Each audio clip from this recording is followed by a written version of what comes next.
Hello বন্ধুরা, শুভ সকাল। কাউকে বলবো না, কারণ সকাল 11টা বাজে এখন। সকলকে জানাই সারা দিনের একটা মিষ্টি শুভেচ্ছা। আর দেখতেই পাচ্ছ আমি ফলগুলোকে কাটতে বসেছি, কারণ দুপুরে লাঞ্চের পর আমার ইচ্ছা করে না ফলগুলোকে কেটে খাবো।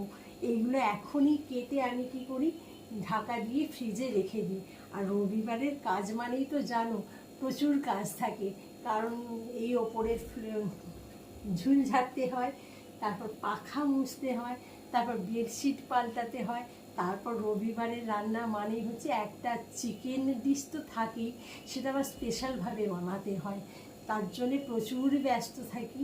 সারাদিনই মনে হয় যেন কাজ করছি, দুপুর 2টো নাগাদ গিয়ে কাজগুলো শেষ হয় আর কি।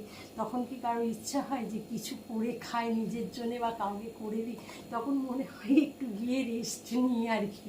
সেই জন্য আমি যতটা পারি সব কাজ এখন করে রেখে